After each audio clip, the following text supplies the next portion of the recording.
Audiobook. Teoría de la situación revolucionaria. De Shafik Handal. Hacia junio de 1987, y para la inauguración de la capacitación en la educación política, para el desarrollo de cuadros en la etapa final de la Guerra Popular Revolucionaria, Shafik Handal ofreció una larga exposición sobre el devenir del movimiento revolucionario que hasta ese año se había gestado. Un fragmento de dicha exposición es la que tienen en sus manos. Condiciones objetivas de la situación revolucionaria en El Salvador en las décadas de 1960 y 1970. La crisis que estalló con la ruptura del mercado común centroamericano a raíz de la guerra contra Honduras es una nueva etapa de la crisis estructural, por cuanto el modelo de desarrollo capitalista también se había hecho más complejo y no solo en su sentido económico sino en sus implicaciones políticas superestructurales.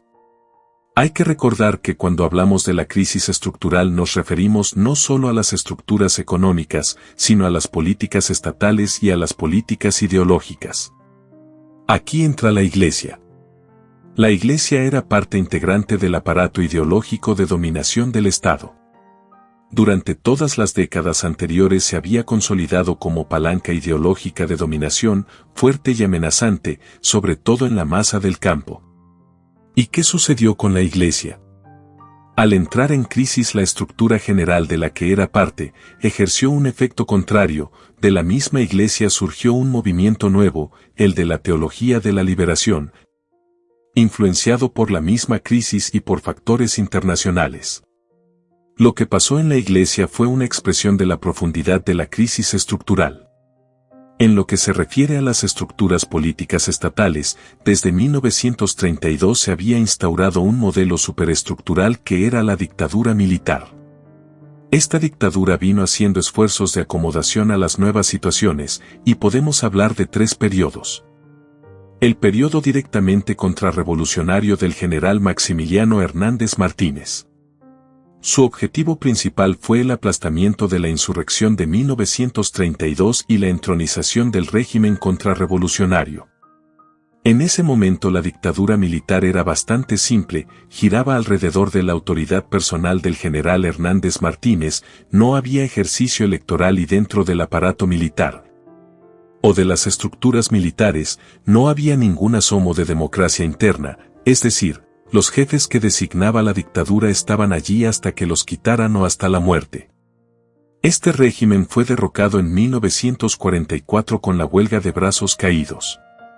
Los militares de fila, Salvador Castaneda Castro y Osmin Aguirre, intentaron prolongarse en el gobierno mediante el mismo esquema simplista del gobierno de Martínez. Pero en 1948 se produjo el golpe de los mayores. Tras el golpe vino una segunda recomposición y se agregaron nuevos elementos a la dictadura militar. Se estableció el principio de elecciones cada 6 años y después cada 5 años. Eso estaba en función, no tanto de abrir la democracia, sino de resolver hacia el interior del ejército el problema de la renovación, la sucesión y justificación de los golpes de Estado, apoyados en la nueva Constitución de la República, en la cual se denominó como el derecho a la insurrección. En realidad, no se trataba de un derecho a la insurrección, era más bien un principio que justificaba el golpe de Estado por si algún presidente intentaba reelegirse. El rey tiene que hacer sus 6 años de gobierno, irse con toda su corte y darle espacio a los que vienen atrás para gobernar. Eso abrió la continuidad al interior de la estructura militar. La dictadura militar se convirtió en la bandera de todo aquel proceso de modernización del capitalismo que derivó en el avance a la industrialización. La dictadura militar en esta segunda etapa cayó en una profunda crisis en 1969, con la guerra contra Honduras y la repatriación de unos 300.000 salvadoreños que vivían en ese país. Esta crisis se prolongó durante los años 70. Se ampliaron las formas de lucha de masas, incluyendo la lucha armada, las masas ganaron elecciones presidenciales y ocuparon fábricas, luego se entró en otro periodo ya más crítico para la dictadura militar. Surgen dos tendencias, por un lado, la dictadura militar intentaba dar respuesta al proceso de movilización popular que, a partir de 1979, se fue configurando como un proceso revolucionario. Esos ensayos reformistas terminaron en descalabros. Y, por otro lado, la oligarquía acentuaba las presiones para endurecer los métodos de gobernar. Esto trajo un periodo de lucha entre esas dos tendencias. Hay que recordar en ese periodo al presidente Arturo Armando Molina, quien intentó introducir elementos de reforma agraria. La vieja oligarquía terminó arrodillándolo de una manera verdaderamente grosera y dramática. El hombre había osado alzarse contra la oligarquía, acusándola de ser la responsable de la miseria.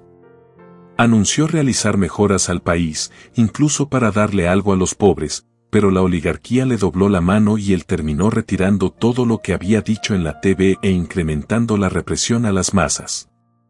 Había un forcejeo al interior del régimen político que en el fondo se reflejaba en el problema de cómo seguir gobernando. No es solo que no hubiera cambios en los métodos, no se podían aplicar esos cambios. Había una lucha interna, contradicciones muy fuertes que se iban agudizando. La crisis de los de arriba, durante los años 70, en lo que se refiere a la dictadura militar, tomó la tendencia hacia la fascistización, incrementó la represión a las masas. Los asesinatos de parte de los escuadrones de la muerte, las matanzas campesinas como la Cayetana, la de Tres Calles, la de Chinamequita, la masacre de los estudiantes del 30 de julio de 1975. Ligada a la cuestión electoral, disputa por el poder local. Pero esa situación de matanzas estaba ligada no tanto al problema de la tierra, como a lo electoral. Así se fue configurando un aparato dentro de la dictadura militar en el cual predominó esa tendencia y donde la Organización Democrática Nacionalista jugó un papel creciente y aparecieron los escuadrones de la muerte. Esto ocurrió a finales de los años 70 hasta el quiebre de la situación por el golpe de Estado del 15 de octubre de 1979. Aunque el golpe fue la reacción de un sector de oficiales, en realidad, fue el imperialismo el que tomó control del golpe y lo condujo. Eso desató querellas al interior del bloque de las fuerzas en el poder, más abiertas y de mayor confrontación.